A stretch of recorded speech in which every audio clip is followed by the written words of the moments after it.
Bonjour à tous. Alors, dans cette vidéo, nous allons voir un peu les différences entre Windows 10 et Windows 11. Ce qui est intéressant de voir, c'est que tout de suite, c'est un autre aspect avec les items qui sont centrés vers le bas. Euh, sur ces items, qu'est-ce qu'on peut constater? Qu'il y a l'apparition de nouveaux menus. Par exemple, le menu démarrer, qui est totalement différent qu'avant, avec les applications épinglées à ce menu démarrer et avec la rubrique nos recommandations qui en fait est les derniers derniers fichiers ouverts ou les derniers fichiers les plus utilisés. Ensuite, on a l'onglet rechercher qui ouvre aussi un onglet et sur ces onglets recherchés, vous pouvez naviguer en fait dans l'ordinateur. Ça existait déjà hein, par rapport à Windows 10, sauf qu'ils ont fait une fenêtre avec. Donc par exemple, si on veut ouvrir le CMD, on passe par ici. Hop, vous pouvez ouvrir le CMD par ici. Mais vous pouvez aussi faire des recherches sur l'ordinateur, c'est-à-dire par exemple, si vous voulez aller dans la gestionnaire des tâches par exemple, ou gestion de l'ordinateur pour accéder euh, au disque dur, ou gestion des disques. Voilà. Donc on voit que c'est surtout l'ergonomie en fait qui a changé dans Windows 11. Euh, Ça se rapproche un peu plus de Mac. C'est un peu plus épuré. On a aussi par exemple l'apparition de widgets. Hop, nouvelle fenêtre, qui viennent vous donner des informations. Alors bon là c'est très people, mais ça donne aussi des informations sur le temps, sur la bourse.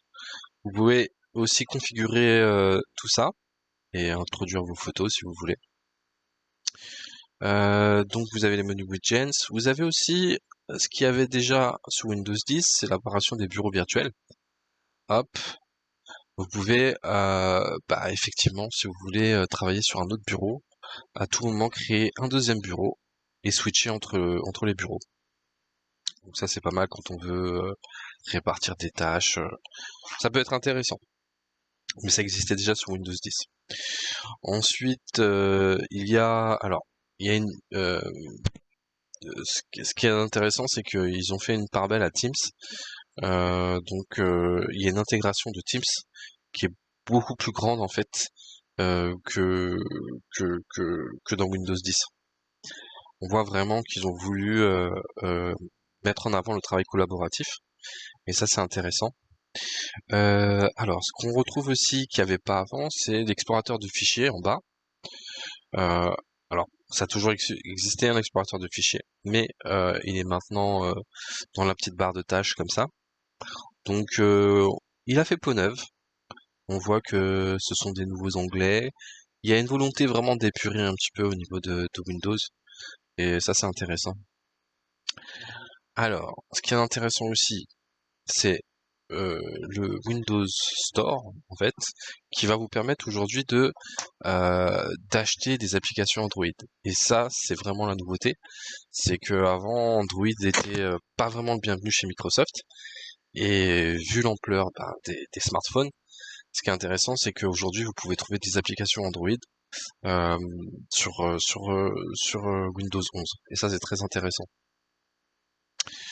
Alors, bien sûr, ils ont développé toute une partie euh, alors en ligne, c'est-à-dire jouer en ligne, euh, gaming. Vous pouvez acheter des jeux vidéo si vous voulez.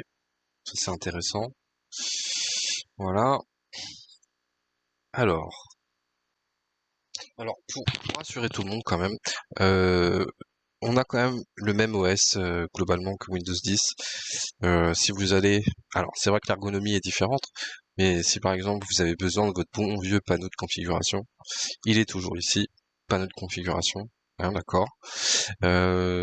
Ou éventuellement tout ce qui est gestionnaire des périphériques, vous l'avez aussi, gestionnaire des périphériques, voilà ce qui peut nous permettre parfois de trouver des pannes, pourquoi ça fonctionne pas, pourquoi un élément du PC ne fonctionne pas. Donc voilà, la structure de base de Windows est toujours la même que celle de Windows 10. Par contre, au niveau de l'ergonomie, au niveau des ajustements des pages, et un autre truc qui est sympa aussi, c'est que là, vous pouvez directement positionner votre fenêtre comme ça, si vous voulez, et avoir l'ensemble des fenêtres.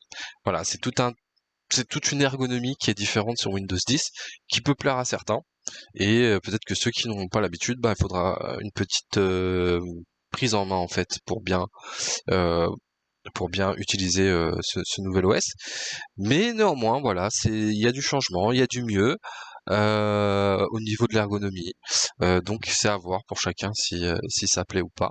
Après, vous pouvez toujours rester avec Windows 10 si vous préférez, parce que ça reste un système d'exploitation qui va être encore longtemps utilisé, Windows 10. Donc si vous n'êtes pas vraiment motivé, vous pouvez rester au 10. Et si vous êtes motivé pour passer au 11, il est présent, vous pouvez le télécharger directement sur Windows. Voilà pour ce petit test des différences entre ces deux derniers OS de Microsoft. Je vous souhaite une bonne journée et je vous dis à bientôt sur Active Informatique.